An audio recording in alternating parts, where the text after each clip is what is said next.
Hello everyone. In previous lecture, we learned about Indus Valley civilization.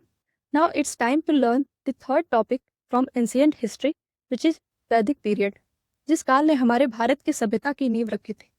ऐसा माना जाता है कि सिंधु घाटी सभ्यता का अंत बाढ़ आने की वजह से हुआ होगा और इस सभ्यता के अंत होने के बाद हमारे वेद लिखे गए।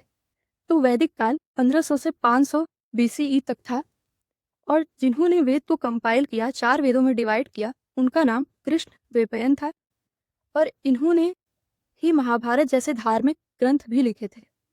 इनको वेद व्यास या व्यास भी कहते हैं। ऐसा मानते हैं कि हम लोग जब वैदिक काल की शुरुआत हुई तो आर्य समाज भी उसी समय उत्तर भारत में आके रहने लगे होंगे। तो चलिए पहले हम आर्य लोगों के बारे में कुछ जान लें। आर्य समाज हमारे भारत में खैबर पास से होके आए थे। मैक्स मुलर ने कहा कि ये सेंट्रल एशिया से आए होंगे। बाल गंगाधर तिलक ने कहा कि ये आर्कटिक रीजन से आए होंगे। लेकिन आपको जब भी एग्जाम में पूछा जाए तो आप सेंट्रल एशिया ही मार्क करना, क्योंकि इन्हीं की थ्योरी सबसे ज़्यादा मानी गई। और आर्य लोग जिस लैंग्वेज को यूज़ करते थे या ये कह लो बोलते थे, वो संस्कृत थी। और आर्य जिस धरती पे रहते थे उसका नाम सप्त सिंधु था, क्योंकि उधर 7 नदियाँ बहती थी। इन 7 नदियों को हम ऐसे याद रख सकते हैं, SSS पाओ। पहला सिंधु, इसका मॉडर्न नेम इंदस है।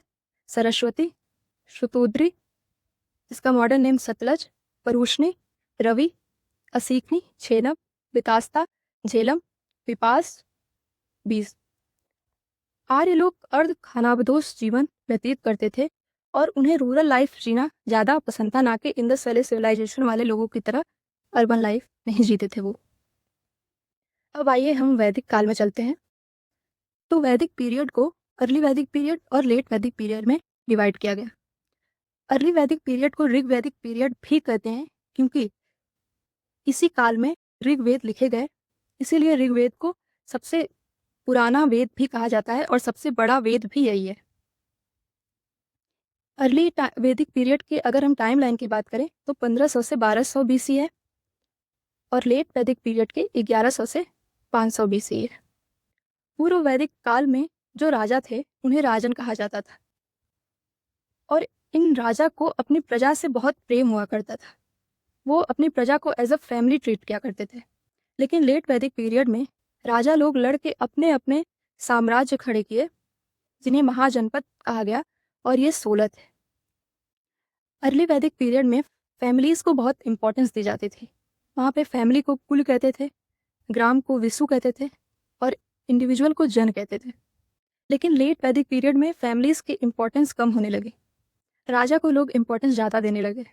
उनके लिए दिखावे की दुनिया ज़्यादा मैटर करती थी। वहाँ पे जैसे राजा सूय होता था, इसका मतलब ये है कि जब भी कोई राजा अपनी गद्दी पे बैठता था तो उनके समारोह में जो भी काम होते थे वो इसमें आते थे। वाजपेयी होते थे, मतलब राजा रानी रथ पे बैठ के अपना पूरा गांव घूमते थे और जब शाम हो जाती थी तो किसी गांव में रुक जाते थे और वहाँ के लोग इनकी आवभगत किया करते थे।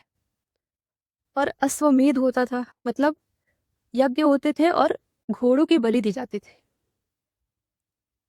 अर्ली वैदिक पीरियड में ट्राइबल असेंबलीज हुआ करती थी। कोई भी जरूरी काम सभा और समिति बिठाई जाती थी और होता था।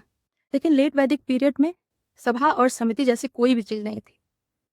अर्ली वैदिक पीरियड में एक लोग को बहुत इंपॉर्टेंस दी जाती थी, लेकिन लेट वैदिक पीरियड में राजाओं का पावर बढ़ा और उनको ज़्यादा इंपॉर्टेंस मिलने लगी। पूर्व वैदिक काल में लोग नेचुरल फोर्स की ज़्यादा पूजा करते थे। अगर कहें तो सबसे ज़्यादा लोग इंद्र की पूजा करते थे। लेकिन लेट वैदिक पीरियड में ब्रह्मा, विष्णु, महेश आ गए। इनका इनकम सोर्स ज़्यादातर खेती था और जो रथ यात्रा करवाते थे उनसे जो मिल जाता था वही था। लेकिन लेट वैदिक पीरियड में राजा के महल हुआ करते थे, उनको सजाने के लिए जो भी चीज़ें दिखावे के लिए यूज़ होती थी वो सब बनवाया जाता था, तो इनकम सोर्स वो भी हो गया। और अर्ली वैदिक पीरियड में लोग बार्टर सिस्टम यूज़ किया करते थे, लेन देन किया करते थे। लेकिन लेट वैदिक पीरियड में ऐसा कुछ नहीं हुआ। यहाँ पे फर्स्ट पॉइंट भी आई जिसका नाम निष्क पड़ा। पूर्व वैदिक काल में वुमेन्स की रिस्पेक्ट बहुत ज़्यादा हुआ करती थी। चाइल्ड मैरिज जैसा कुछ भी नहीं था। लेकिन अगर हम लेट वैदिक पीरियड में बात करें तो वुमेन्स की रिस्पेक्ट कम होने लगी और चाइल्ड मैरिज को बढ़ावा दिया गया। अब आइए हम 16 महाजनपद देखते हैं। इनको याद करने का तरीका है K4, M3, A3, B2, GP, SC। Kashi, Kosal, Kamboj, कुरु, मगध, मत्स्य, मल, अंग, अवंती, अश्मक, वात्स, वच्ची, गांधार, पांचाल, सुरसेना, छेदी। इनके कैपिटल और ये अभी कहाँ हैं ये याद करना ज़रूरी है। मैं PDF अटैच कर दूंगी, आप देख लेना। जो महाजनपद में राजा थे वो क्रॉप पे टैक्स लिया करते थे बाय 1/6, और ऐसा कहा गया कि इन्होंने ही सेकेंड अर्बनाइजेशन स्टार्ट की होगी। फर्स्ट किसने की थी? IV सिंह। अब आते हैं हम सबसे इम्पोर्टेंट टॉपिक 4 वेदों को देखते हैं। ऋग्वेद, सामवेद, यजुर्वेद, अथर्ववेद। ऋग मतलब होता है टू प्रेज। जितने भी मंत्र थे वो ऋग्वेद से लिए गए हैं और ऋग्वेद को अर्ली वैदिक पीरियड में लिखा गया और इन तीनों वेदों को लेट वैदिक पीरियड में लिखा गया। और यहाँ के जो ऋषि थे, या ये कह लो जो वेदों का उच्चारण करते थे, व्याख्या करते थे, उनको ऋग्वेद में होत्र या होत्री कहते थे। अगर वो मेल था तो होत्र, फीमेल थी तो होत्री। और सामवेद में एक्सपर्ट को उद्गाता कहते थे, यजुर्वेद में अध्वर्यु, अथर्ववेद में ब्राह्म। ऋग्वेद में 10 मंडल थे, मंडल मतलब बॉलिंग, और 1028 भजन थे एंड 10,600 छंद थे। थर्ड मंडल में गायत्री मंत्र दिया गया था और 10th मंडल में पुरुष सूक्त की बात की है। इस सूक्त मतलब भजन होता है और इस पुरुष सूक्त में वर्ण सिस्टम डिस्क्राइब किया गया। हमारे पास 4 वर्ण थे उस समय, ब्राह्मण, क्षत्रिय, वैश्य और शूद्र। ब्राह्मण उसे कहते थे जो शिक्षा देते थे, और क्षत्रिय जो लोगों को प्रोटेक्ट किया करते थे, वैश्य जो लेन देन का काम किया करते थे, और शूद्र जो सबकी सेवा करते थे। उस समय ऐसा नहीं होता था कि ब्राह्मण का बेटा ब्राह्मण, क्षत्रिय का बेटा क्षत्रिय। जो जैसा वहाँ पे जो जैसा काम करता था वो वैसा होता था। सामवेद को एस से सॉन्ग याद कर लो। यहाँ पे जितने भी ट्रेडिशनल सॉन्ग से लेके जो भी है वो सामवेद में ही है। और ऋग्वेद के कई भजन सामवेद में कंपाइल किए गए। यजुर्वेद को 2 पार्ट में बांटा गया, कृष्ण पक्ष और शुक्ल पक्ष, और इनमें गद्य और पद्य लिखे गए और ये हमें डिस्क्राइब करते थे कि मंत्र पढ़ते समय हमें कौन कौन से रिचुअल्स फॉलो करने चाहिए। और अथर्ववेद में मैजिक से मंत्र पढ़ के कैसे ट्रीटमेंट करे डिजीज का। और अथर्ववेद से आयुर्वेद याद करो, आयुर्वेद की ओरिजिन भी इसी टाइम हुई थी। अब वेदांग। वेदांग मतलब लिम्ब ऑफ वेद। इसको सूत्र लिटरेचर भी कहते हैं और ये 6 हैं: शिक्षा, कल्पा, व्याकरण, ज्योतिष, छंद, निरुक्त। इसको याद रख सकते हैं, शिक्षा और कल्पा ने व्याकरण और ज्योतिष को छंद से निरुक्त। जितने भी साम्राज्य थे उनके नाम भी अलग थे और वहाँ के राजा के भी नाम अलग थे। जैसे कि सेंट्रल किंगडम का नाम राज्य था और वहाँ के राजा को राजा ही कहते थे। नॉर्दर्न किंगडम का नाम वैराज्य, राजा का नाम विराट। साउदर्न भोज, राजा का नाम भोज। ईस्टर्न साम्राज्य, राजा का नाम सम्राट। और वेस्टर्न स्वराज, राजा का नाम स्वराट। अब आते हैं उपनिषद। उप मतलब नियर होता है, नी मतलब डाउन होता है, और सद मतलब फीट ऑफ, मतलब गुरु के चरणों के पास बैठ जाना। इसे वेदांता भी कहते हैं और ये हमें ज्ञान का मार्ग प्रदान करता है। पुनर्जन्म कैसे हुआ ये बताता है, आत्मा के बारे में बताता है। टोटल 200 उपनिषद थे लेकिन उसमें प्रिंट सिर्फ 108 हो पाए, जिसमें भी मुख्य सिर्फ 3 है। कुछ उपनिषद के नाम हमें याद रखने हैं। पहला छंदोग्य, दूसरा बृहदारण्यक जो कि लार्जेस्ट उपनिषद है और यहीं से याज्ञवल्क्य गर्गी डायलॉग लिया गया। तीसरा मुंडक उपनिषद जो कि सबसे स्मॉलेस्ट है और यहाँ से सत्यमेव जयते लिया गया, और यह मुंडक उपनिषद को अथर्ववेद से लिया गया था। अब आते हैं वैदिक साहित्य जिसके 4 पार्ट्स हैं: संहिताज, ब्राह्मण, परण्यक और उपनिषद। ब्राह्मण में सबसे एंशिएंट बुक जो थी वो शतपथ थी जिसको यजुर्वेद से लिया गया था, और रिसेंट बुक गोपद थी जिसको अथर्ववेद से लिया गया था। और यहीं पे जैमिनी और कौशिकी डांस भी मेंशन है। और वैदिक काल के अनुसार हमारे जीवन के 4 उद्देश्य होने चाहिए। पहला धर्म, दूसरा अर्थ, तीसरा काम, चौथा मोक्ष।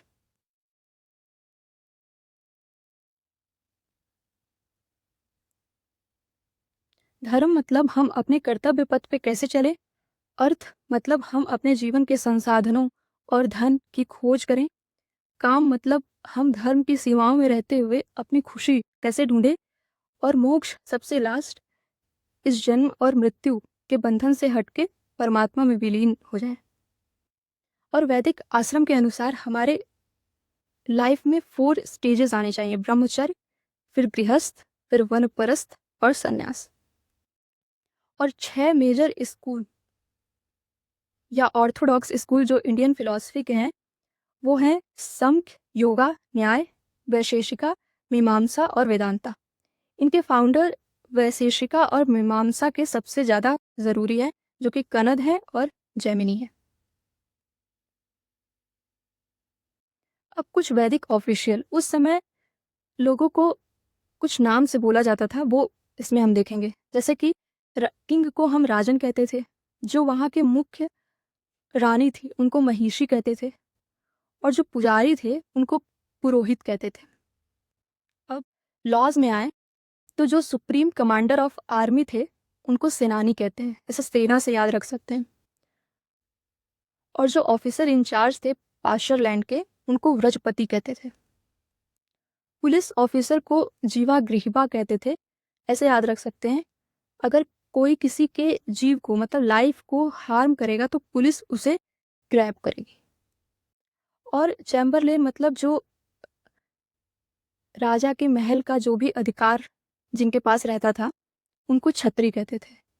और जो स्पाई थे उनको स्पास या दूत कहते थे।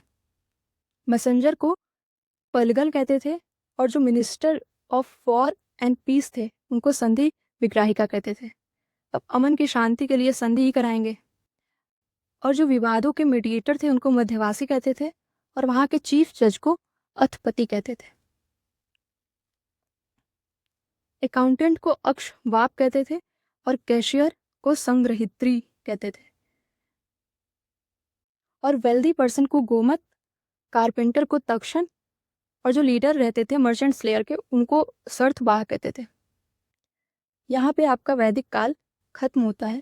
अब ऐसे क्वेश्चन जो फैक्ट बेस्ड हैं वो देखते हैं। वैदिक काल में जिस रिवर का उल्लेख सबसे ज़्यादा हुआ वो नदी थी सिंधु नदी।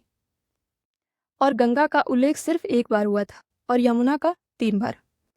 और जिस भगवान के बारे में हम सबसे ज़्यादा बात किए वो थे इंद्र। और शिव को वैदिक काल में रुद्र के नाम से जाना था।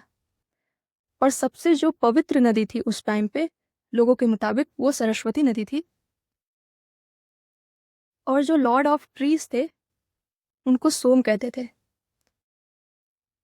और ये एक अलग से क्वेश्चन है जो आरआरबी में पूछा गया है, महाभारत का ओरिजिनल नेम क्या था? तो वो था जया संहिता। अगर आपको मेरा पढ़ाया हुआ समझ में आ रहा है तो please subscribe to my channel. Thank you.